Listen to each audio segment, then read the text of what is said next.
నమస్కారం, వార్తలకు స్వాగతం. ముందుగా ముఖ్యాంశాలు. మేడారం జాతరపై మంత్రి సీతక్క మీడియా సమావేశం. జాతరకు సహకరించిన ప్రతి ఒక్కరికి సీతక్క కృతజ్ఞతలు.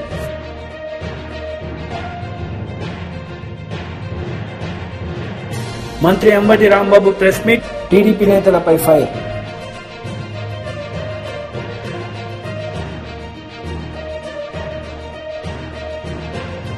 మేడారం జాతరపై మంత్రి సీతక్క మీడియా సమావేశం నిర్వహించారు. ఈ సందర్భంగా పలు అంశాలపై ఆమె మాట్లాడారు. ఇక్కడే ఎప్పటికప్పుడు రివ్యూ చేసుకుంటూ సమీక్షించుకుంటూ గ్రౌండ్ నుంచి వచ్చే వాటిని కూడా సమీక్షించుకున్నాం. ఈసారి ఒకరు 68 సంవత్సరాల అమ్మ, ఒక ఆమె హార్ట్ ప్రాబ్లంతో చనిపోయారు. ఒకరు 35 సంవత్సరాల అతను, మరి సాయిలు అనే అతను వాగులో కొంత డ్రింక్ చేసి వాగులో దిగడం జరిగింది. గతంలో దాదాపుగా 12 మంది వరకు చనిపోవడం జరిగింది. ఈసారి చాలా సంతోషం. మేము కూడా మొదటి నుంచి కూడా చెప్తున్నాం భక్తులకు, వాగులలోకి నీళ్లు అంటే తాగి వాగులలోకి రావద్దు అని. ఆ రకంగా కొంత ఎండ తీవ్రత ఉన్నప్పటికీ కూడా భక్తులు ఎక్కడ కూడా రద్దీ తగ్గలే. శనివారం అనేది ఇంత క్రూషియల్గా ఇప్పుడు ఇంకో గంటలో 2 గంటలలో దేవుళ్ళు మరి వనప్రవేశం చేయడం జరుగుతుంది. అయినా కూడా ఇంకా భక్తులు వస్తున్నారు. ఇప్పటితోటి మేమేం రిలీఫ్ కావడం లేదు. రేపు కూడా వస్తారు. రేపు సండే కాబట్టి రేపు కూడా వస్తారు.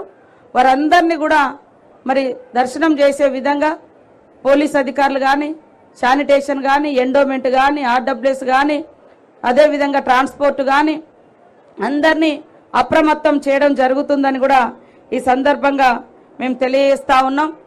ఈరోజు ఇక్కడ ఈ జాతర కోసం నిరంతరం కష్టపడ్డటువంటి మీ అందరికీ, ఉద్యోగులకు, మరి కుటుంబ సమేతంగా దర్శనం చేసుకున్నటువంటి ప్రతి ఒక్కరికి కూడా పేరు పేరున హృదయపూర్వక ధన్యవాదాలు.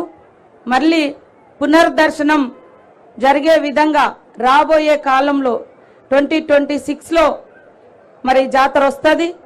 ఇప్పుడు ఉన్నటువంటి ఏమైనా ఇబ్బందులు అసౌకర్యంగా ఉన్నాయన్నీ కూడా మేము రివ్యూ చేసుకుంటాం. నెక్స్ట్ మినీ మేడారం మన తిరుగువారం జాతర అయిపోగానే మళ్ళీ అఫీషియల్స్తో మీటింగ్ పెట్టుకుంటాం, పూజార్లతో మీటింగ్ పెట్టుకుంటాం.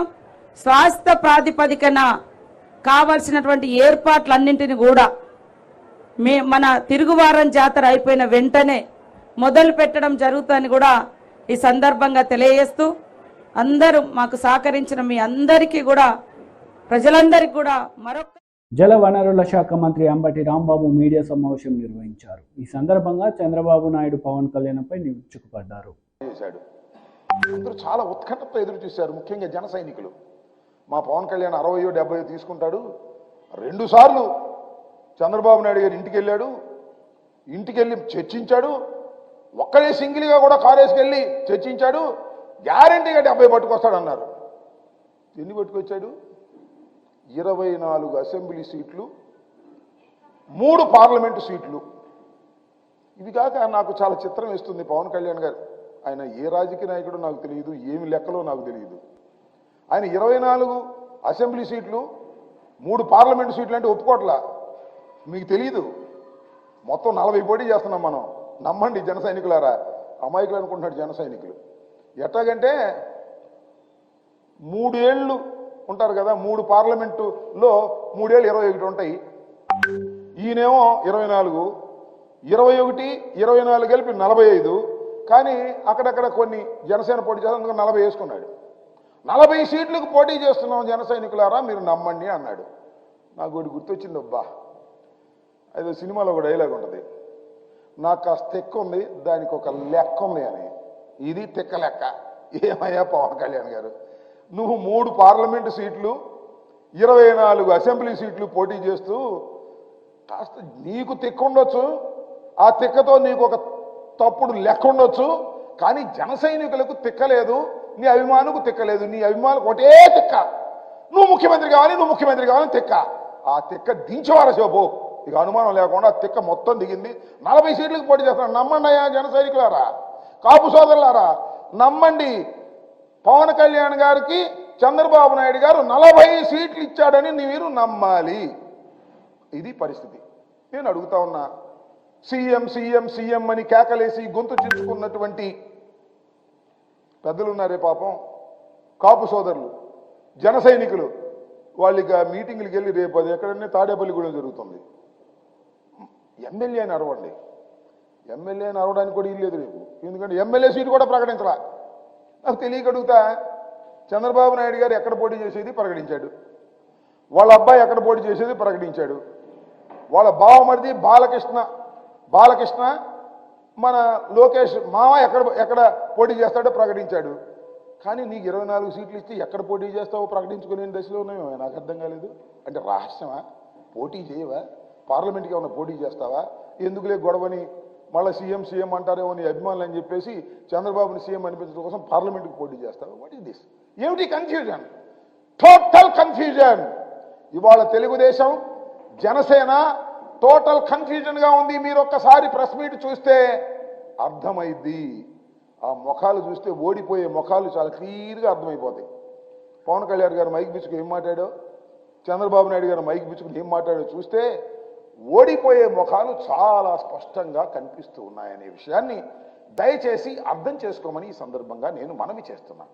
చాలా అసలు నేను తెలియకడుగుతాను, ఒక సంకల్పం ఉందా నీకు? ఈ రాష్ట్రాన్ని ఏలాలనే సంకల్పం, ఈ పార్టీని దినదిన ప్రవర్ధమానంగా పెంచాలనే సంకల్పం, జనసేనని వృద్ధిలోకి తీసుకురావాలనే సంకల్పం నీకుందా? ఒక్కటి గుర్తుపెట్టుకోమని మనం చేస్తున్నా. నిజమైన సంకల్పం ఉన్నవారు, నిజమైన చిత్తశుద్ధి ఉన్నవారు ఎలా ఉంటారో తెలుసుకో ఒక్కసారి. జగన్మోహన్ రెడ్డి లాగా ఉంటారని మనం చేస్తున్నా. జగన్మోహన్ రెడ్డి గారు ఏకాకిగా బయలుదేరాడు ఈ రాష్ట్రంలో. పార్టీని స్థాపించినప్పుడు ఏకాకే, ఎవ్వరూ రాలేదు, తల్లి తప్ప. ఆయన వెనుకడుగు వేయలేదు, ఎవరి చంకో ఎక్కాలని ప్రయత్నం చేయలేదు.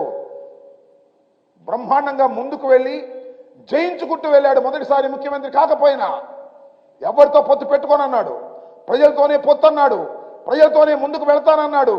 చివరికి రాష్ట్రంలో 151 సీట్లు గెలుచుకొని రాష్ట్రానికి ముఖ్యమంత్రి అయ్యాడు. మళ్ళా ముఖ్యమంత్రి కాబోతున్నాడు.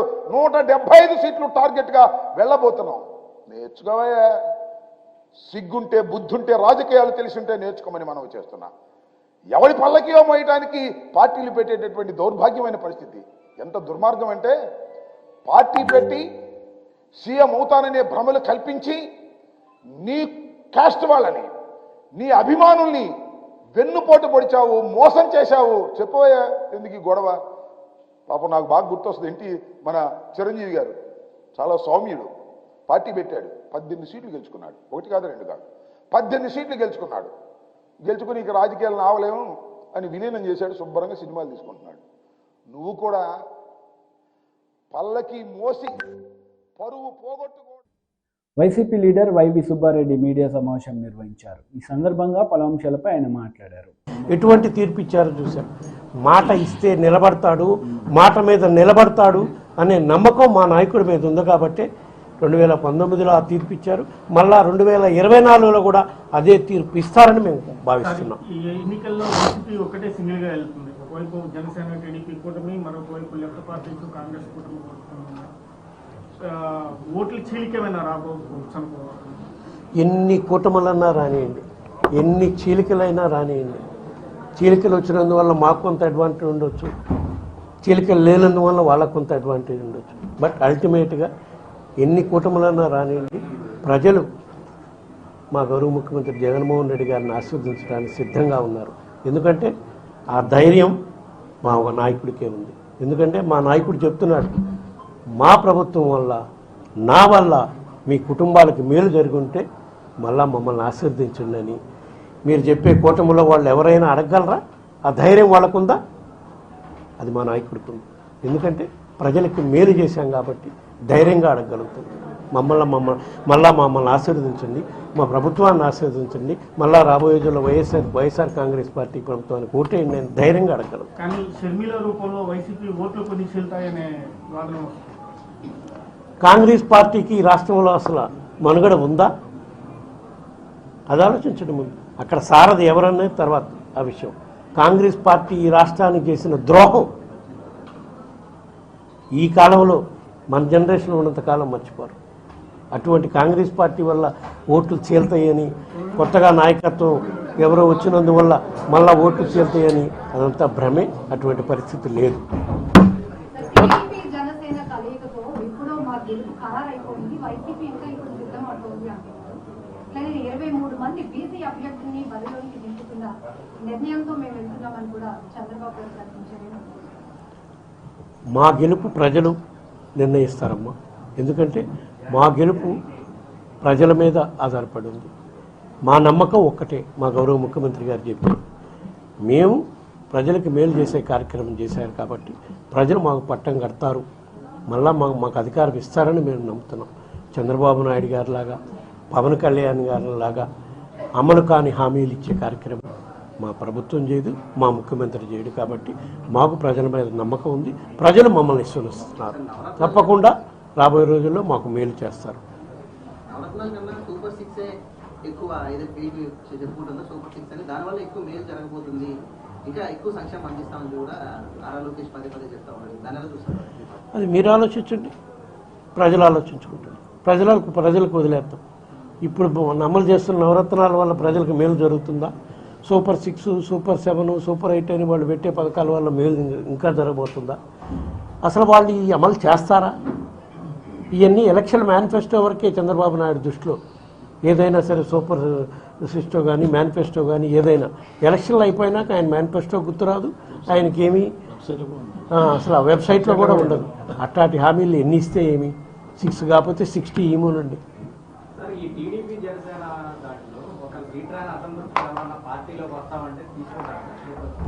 అక్కడ ఆ నియోజకవర్గ పరిస్థితులను బట్టి, అవసరాలను బట్టి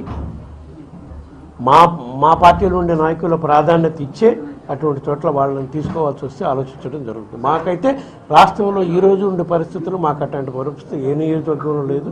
మా అభ్యర్థులంతా అన్ని నియోజకవర్గాల్లో కూడా బలంగా అభ్యర్థులు ఉన్నారు.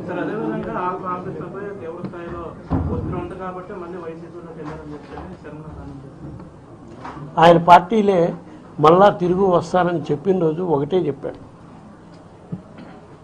జగనన్న చేసే కార్యక్రమాలు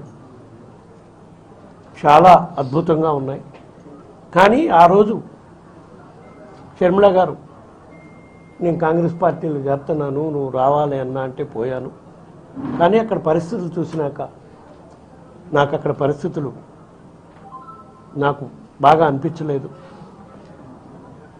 అందువల్ల నేను మళ్ళా వైఎస్ఆర్ కాంగ్రెస్ పార్టీలోనే ఉండాలి. ఉండటమే కాదు, జగనన్న పెట్టిన అభ్యర్థులను మంగళగిరిలో ఇంకా చుట్టుపక్కల నియోజకవర్గాల్లో ఎక్కడ జగనన్న పెట్టిన అభ్యర్థుల్ని గెలుపు కృషి చేస్తానని కూడా మీడియా సాక్షిగా ఆయన మీకు చెప్పడం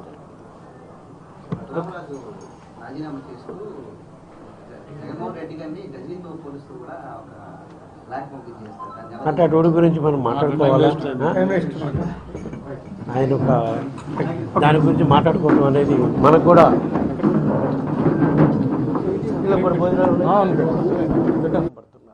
నాలుగో సభ రేపు మార్చి 3వ తారీఖున ప్రకాశం బాపట్ల జిల్లాల సరిహద్దుల్లో జరిగేదానికి ఏర్పాటు చేయడం జరుగుతుంది. ఇదంతా ఎందుకు చెప్తున్నామంటే రాష్ట్రంలో ప్రజలు నిర్ణయించుకొని ఉన్నారు. మాకు మేలు చేస్తున్న గౌరవ ముఖ్యమంత్రి గారి ప్రభుత్వం జగన్మోహన్ రెడ్డి గారే మాకు మళ్ళా ఈ రాష్ట్రానికి ముఖ్యమంత్రిగా కావాలని కోరుకుంటున్నారు. కాబట్టి BJP leader GVL Narasimha Rao press meet నిర్వహించారు. ఈ సందర్భంగా పలు అంశాలపై వివరణ ఇచ్చారు. ఆంధ్రప్రదేశ్లో స్థాపించడం జరిగింది. రేపు గౌరవ ప్రధానమంత్రి గారు మంగళగిరి ఎయిమ్స్ మరో 4 ఎయిమ్స్తో సహా జాతికి అంకితం చేసేటువంటి కార్యక్రమం వర్చువల్గా రేపు ప్రధానమంత్రి నరేంద్ర మోదీ గారు చేయనున్నారు. ఈ కార్యక్రమంలో ఎయిమ్స్ మంగళగిరి పెద్ద ఎత్తున ప్రజలు తరలి రానున్నారు. ఈ సమావేశానికి కేంద్ర మంత్రులు హాజరు కానున్నారు.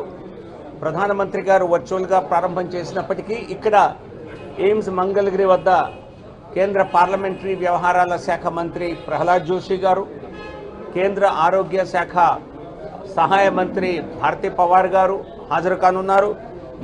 మేము కూడా అనేక మంది భారతీయ జనతా పార్టీ ఆంధ్రప్రదేశ్కు చెందినటువంటి మేము అనేక మంది పాల్గొనున్నాం. నేను స్వయంగా వెళ్ళనున్నాను. రాష్ట్ర అధ్యక్షురాలు పురంధేశ్వరి గారు కూడా కార్యక్రమంలో ఉంటారు. అనేక మంది ఇతర భారతీయ జనతా పార్టీ నాయకులు కూడా రానున్నారు. అలాగే ఎల్లుండి 26వ తేదీ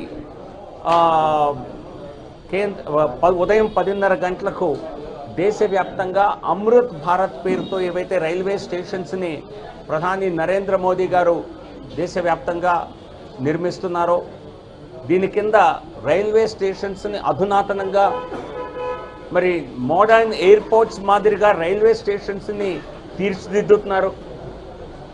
ఇదే కాకుండా రీడెవలప్మెంట్ ఆఫ్ రైల్వే స్టేషన్స్ పేరుతో కొన్ని రైల్వే స్టేషన్స్ విశాఖపట్నాన్ని అయితే 450 కోట్ల రూపాయలతో అభివృద్ధి చేస్తున్నారు.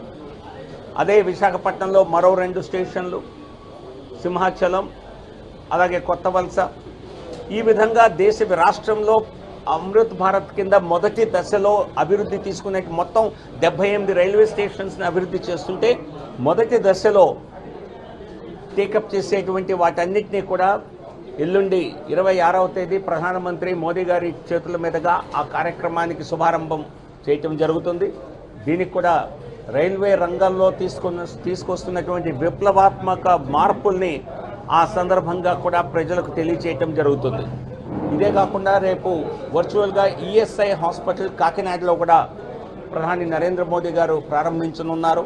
ఈ విధంగా అనేక దేశవ్యాప్తంగా కార్యక్రమాలతో ప్రధాని నరేంద్ర మోదీ గారు జరిగిన అభివృద్ధిని ప్రజల వద్దకు తీసుకువెళ్ళేటువంటి పని రోజు చేస్తున్నారు. ముందుగా మార్చి 1వ తేదీ విశాఖ పర్యటనకు రానున్నారని చెప్పి కొంత మీడియాలో వార్తలు రావడం జరిగింది. మార్చి 1వ తేదీ ఆ పర్యటన ఖరారు కాలేదు. సో కాబట్టి మరెప్పుడు పర్యటన ఉంటుంది ప్రధానమంత్రి గారిది అన్నదానికి ఖచ్చితంగా కొన్ని రోజులు వేచి చూడాల్సి ఉంటుంది. సో ప్రస్తుతానికి మనకు కన్ఫర్మేషన్ ఉన్నది రాజ్నాథ్ సింగ్ గారి పర్యటన 26వ తేదీ, 27వ తేదీ. ఆ తర్వాత పర్యటనల గురించి కూడా వివరాలు త్వరలో తెలియజేయడం జరుగుతుంది. Thank you. కేంద్ర ప్రభుత్వం, నరేంద్ర మోదీ గారి ప్రభుత్వం అపారమైనటువంటి సహకారాన్ని, అపారమైనటువంటి నిధుల్ని అందజేయటం జరిగింది గత 10 సంవత్సరాల సమయంలో. ఇందులో భాగంగానే అనేక కేంద్ర సంస్థల్ని ఆంధ్రప్రదేశ్లో స్థాపించడం జరిగింది. రేపు గౌరవ ప్రధానమంత్రి గారు మంగళగిరి ఎయిమ్స్, మరో 4 ఎయిమ్స్తో సహా జాతికి అంకితం చేసేటువంటి కార్యక్రమం వర్చువల్గా రేపు ప్రధానమంత్రి నరేంద్ర 26వ తేదీ ప్రధానమంత్రి మోదీ గారి చేతుల మీదుగా ఆ కార్యక్రమానికి శుభారంభం చేయటం జరుగుతుంది. దీనికి కూడా రైల్వే రంగంలో తీసుకొస్తున్నటువంటి విప్లవాత్మక మార్పుల్ని ఆ సందర్భంగా కూడా ప్రజలకు తెలియచేయటం జరుగుతుంది. ఇదే కాకుండా రేపు వర్చువల్గా ఈఎస్ఐ హాస్పిటల్ కాకినాడలో కూడా ప్రధాని నరేంద్ర మోదీ గారు ప్రారంభించనున్నారు. ఈ విధంగా అనేక దేశవ్యాప్తంగా కార్యక్రమాలతో ప్రధాని నరేంద్ర మోదీ గారు జరిగిన అభివృద్ధిని ప్రజల వద్దకు తీసుకువెళ్ళేటువంటి పని రోజు చేస్తున్నారు. ముందుగా మార్చి 1వ తేదీ విశాఖ పర్యటనకు రానున్నారని చెప్పి కొంత మీడియాలో వార్తలు రావడం జరిగింది. మార్చి 1వ తేదీ ఆ పర్యటన ఖరారు కాలేదు. సో కాబట్టి BRS leader Balka Suman media సమావేశం నిర్వహించారు. ఈ సందర్భంగా ఇరు పార్టీలపై ఆయన మండిపడ్డారు. పోస్టులు పెడితే ఒక్కరి మీద కూడా కేసు కాదు, ఒక్కరిని కూడా మీరు పోలీస్ స్టేషన్కి పిలిచి మాట్లాడతలేరు.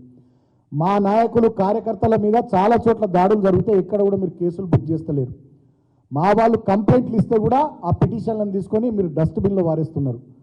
కానీ కాంగ్రెస్ పార్టీ నాయకులు కంప్లైంట్లు ఇస్తే ఆగ మేఘాల మీద కేసులు పెడుతున్నారు, మా వాళ్ళందరినీ కూడా పోలీస్ స్టేషన్లకు పిలిపిస్తున్నారు. ఈ పద్ధతి మంచిది కాదు. పోలీసులు పక్షపాత ధోరణితో వ్యవహరించొద్దని చెప్పి నేను కోరుతా ఉన్నా.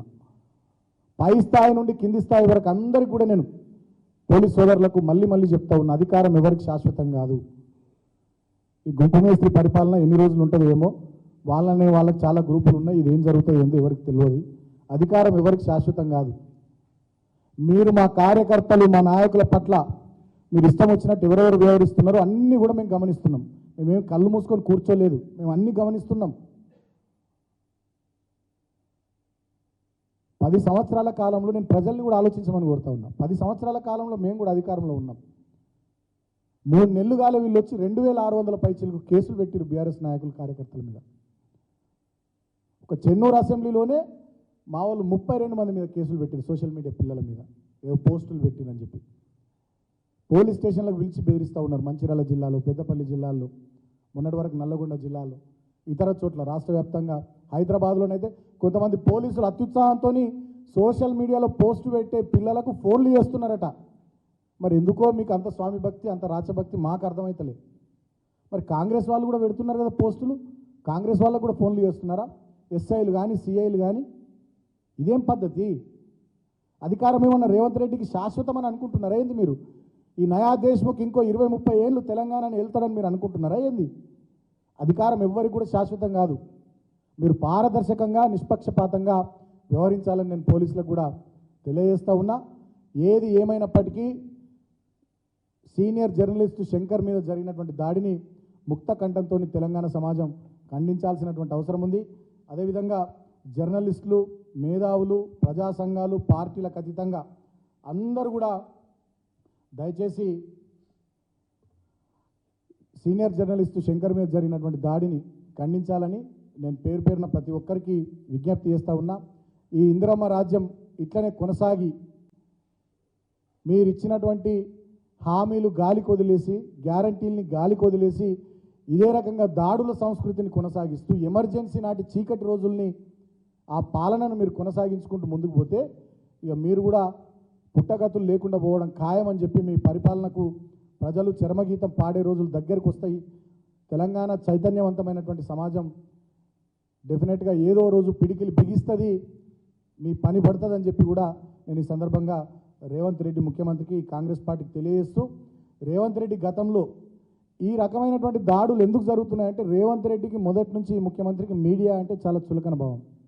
మీడియా విషయంలో గతంలో ఆయన ప్రతిపక్షంలో ఉన్నప్పుడు ఏం మాట్లాడింది ఒకసారి ఒక వీడియో ఉంది, అది నేను మీకు ప్లే చేసి చూపిస్తాను.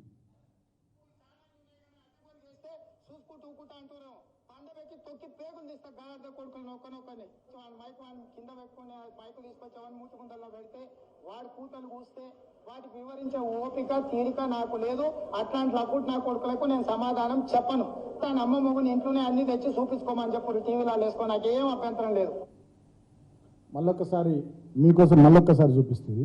లోపల నా కొడుకులు ఛానళ్ళు ఉన్నాయి కదా, అడ్డగోలు చేస్తే చూసుకుంటూ ఊకుంటా అంటున్నాం. పండబెట్టి తొక్కి పేగులు తీస్తా గాడిద కొడుకులు నొక్కనొక్కని. మైకు కింద పెట్టుకుని మైకు తీసుకొచ్చామని మూతుకుండల్లో పెడితే వాడు కూతలు కూస్తే వాటికి వివరించే ఓపిక తీరిక నాకు లేదు. అట్లాంటి లప్పుడు నా కొడుకులకు నేను సమాధానం చెప్పను. తన అమ్మ మొగుని ఇంట్లోనే అన్ని తెచ్చి చూపించుకోమని చెప్పు, టీవీలో వేసుకో, నాకేం అభ్యంతరం లేదు. ఎమ్మెల్యే ఏలూరు సాంబశివరావు మీడియా సమావేశం నిర్వహించారు. ఈ సందర్భంగా ఆయన మాట్లాడుతూ పర్చూరు సర్వోత్తముఖాభివృద్ధికి కృషి చేస్తానని హామీ ఇచ్చారు. ఈరోజు తెలుగుదేశం పార్టీ జాతీయ అధ్యక్షులు శ్రీ నారా చంద్రబాబు నాయుడు గారు, జనసేన అధినేత శ్రీ పవన్ కళ్యాణ్ గారు కలిసి రాబోయే ఎన్నికల్లో రెండు పార్టీల ఉమ్మడి అభ్యర్థుల్ని 99 స్థానాలకు ఈరోజు ప్రకటించారు. అందులో పర్చూరు నుంచి రిప్రజెంట్ చేసే అవకాశం, పోటీ చేసే అవకాశం మూడోసారి నాకు కలిగినందుకు మనస్ఫూర్తిగా వారికి ధన్యవాదాలు, కృతజ్ఞతలు తెలియజేసుకుంటూ, ఏ నమ్మకంతో మీరు ఈ బాధ్యతలు నా మీద పెట్టారో వాటిని నిర్వర్తించేదానికి నా శక్తి వంచన లేకుండా ప్రయత్నం చేస్తానని చెప్పి తెలియజేసుకుంటూ, మరోసారి పర్చూరు నియోజకవర్గ ప్రజల అభివృద్ధికి అలాగే ఈ ప్రాంత సర్వతోముఖ అభివృద్ధికి కృషి చేస్తాను అని మరొకసారి తెలియజేసుకుంటూ ఈ అవకాశం కల్పించినందుకు మనస్ఫూర్తిగా ధన్యవాదాలు. ఈరోజు రాష్ట్రంలో ఉన్న పరిస్థితులు ప్రజలందరూ కూడా మరొకసారి మననం చేసుకోవాలి. ఈ 5 సంవత్సరాల అరాచక పరిపాలనను ఇంటికి పంపించాల్సిన అవసరం ఉంది. ఎన్నో మాయమాటలు చెప్పి అధికారంలోకి వచ్చాడు జగన్మోహన్ రెడ్డి. 5 సంవత్సరాలుగా కేవలం సొంత సంపాదన, సొంత వ్యవస్థని పటిష్టం చేసుకోవడం మాత్రమే, రాజకీయ ప్రయోజనాల కోసం మాత్రమే ఉపయోగించుకున్నాడు కానీ రాష్ట్ర ప్రయోజనాలని కనీసం పట్టించుకున్న పాపాన పోలేదు. వ్యవస్థలన్నింటినీ కూడా భ్రష్టు పట్టించారు. పారదర్శకత లేదు. కేవలం అవినీతి కోసం ప్రభుత్వాన్ని, వ్యవస్థల్ని వాడుకొని ప్రజలతో ఆటలాడుకున్న ప్రభుత్వాన్ని మనం చూశాం. మద్యంతో వ్యాపారం చేస్తున్న ప్రభుత్వాన్ని చూశాం. ప్రజల సమస్యల్ని చెప్పుకునే పరిస్థితి కూడా ఈ రాష్ట్రంలో లేదు. ఏదైనా ప్రజా సంఘం కానీ, ఏదైనా పాత్రికేయుడు కానీ, ఏదైనా ఎవరు మాట్లాడినా సరే వారి గొంతు నొక్కేయటం, వారి మీద అక్రమంగా కేసులు పెట్టడం, బెదిరించడం, భయపెట్టడం. 5 సంవత్సరాలు ఒక నిరంకుశ రాజకీయానికి జగన్మోహన్ రెడ్డి గారు తెరలేపారు. ఇది రాష్ట్ర భవిష్యత్తుకి మంచిది కాదు. రాష్ట్ర ప్రజలకు అంతకన్నా మంచిది కాదు. భవిష్యత్ తరాలకి చాలా ఇబ్బందికరమైన పరిస్థితి సృష్టించారు. కాబట్టి వీటన్నిటినీ సమర్థవంతంగా ఇప్పుడు ఈ రాష్ట్రంలో సమస్యల వలయంలో పెట్టేశారు. 10 లక్షల కోట్ల రూపాయలు అప్పు చేసి ఈ రాష్ట్ర భవిష్యత్తుని పూర్తిగా కింద పడేశారు. ఇలాంటి పరిస్థితుల్లో ఒక సమర్థవంతమైన నాయకత్వం, రాష్ట్ర ప్రయోజనాల పట్ల ఒక నిస్వార్థపూరిత నాయకత్వం మాత్రమే ఈ రాష్ట్రాన్ని గట్టెక్కించగలదు. అది కేవలం చంద్రబాబు నాయుడు గారు, పవన్ కళ్యాణ్ గారి ద్వారా మాత్రమే సాధ్యపడుతుందని చెప్పి రాష్ట్ర ప్రజలు విశ్వసిస్తా ఉన్నారు. దీనికి రాబోయే ఎన్నికల్లో ఒక అద్భుతమైన మెజార్టీతో జనసేన తెలుగుదేశం కూటమి గెలుపొందబోతుందని చెప్పి ఆకాంక్షిస్తూ, అందులో ఖచ్చితంగా పచ్చూరు కూడా ఉంటుంది. దానికోసం తెలుగుదేశం పార్టీ నాయకులు, కార్యకర్తలు, అభిమానులు, అలాగే జన సైనికులు అందరినీ కలుపుకుపోయి గతంలో ఎప్పుడూ రాని విధంగా ఒక మంచి మెజార్టీతో ఈ నియోజకవర్గాన్ని రిప్రజెంట్ చేసే పరిస్థితి తీసుకొస్తామని చెప్పి తెలియజేసుకుంటూ నమస్కారం. Thank you. వార్తలు ముగించే ముందు ముఖ్యాంశాలు మరోసారి. మేడారం జాతరపై మంత్రి సీతక్క మీడియా సమావేశం. జాతరకు సహకరించిన ప్రతి ఒక్కరికి సీతక్క కృతజ్ఞతలు.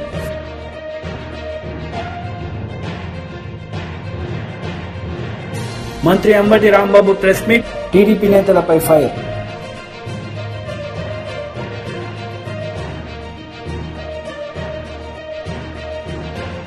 ఈ వార్తలు ఇంతటితో సమాప్తం. తిరిగి ప్రసారమయ్యే వార్తల్లో మళ్ళీ కలుద్దాం.